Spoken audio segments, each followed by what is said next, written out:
Ito ang tinatawag na proper holding. Reverse hold. Ito ang tinatawag na ordinary hold. Sa baston, ito ang ordinary hold. Ito ang reverse hold. Ngayon, sa mga hindi nakakaintindi,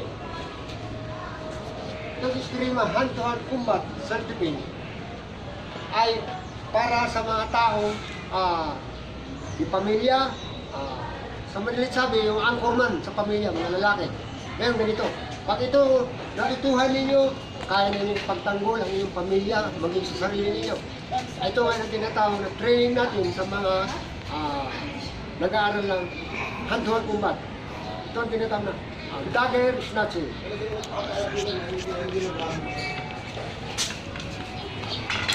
Ang dagger snatching ay ito tinatawag nila. Special.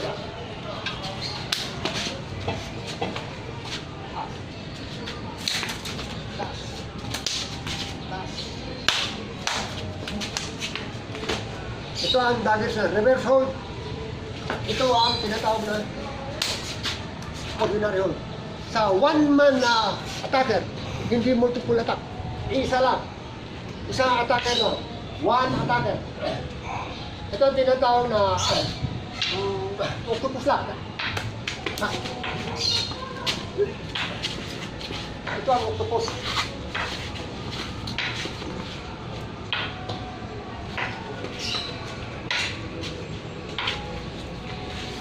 Ito ang tinatawag na dagger versus dagger.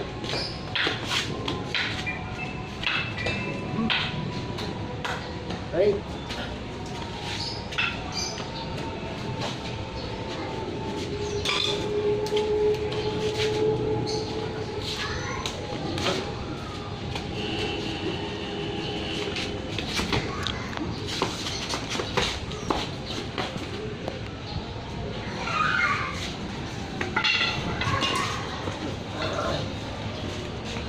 Isla. Para sa kanila nito. Sorry.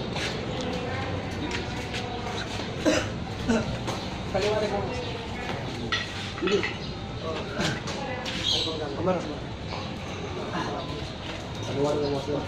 Ito tinatawag na cross section na defense attempts na amara.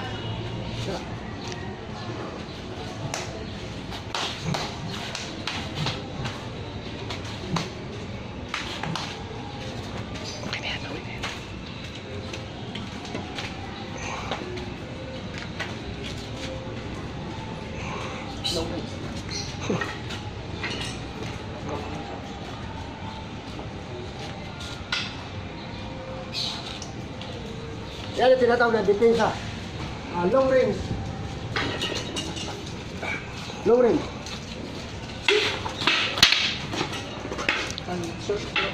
Short range. Short range.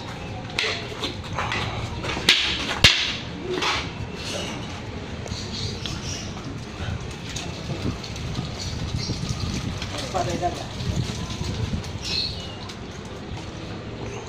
Paday daga mo na.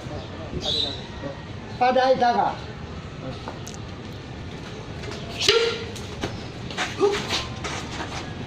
Okay. Paday.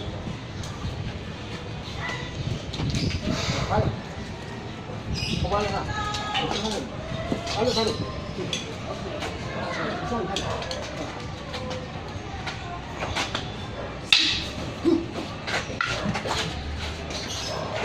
Okay. Tap na.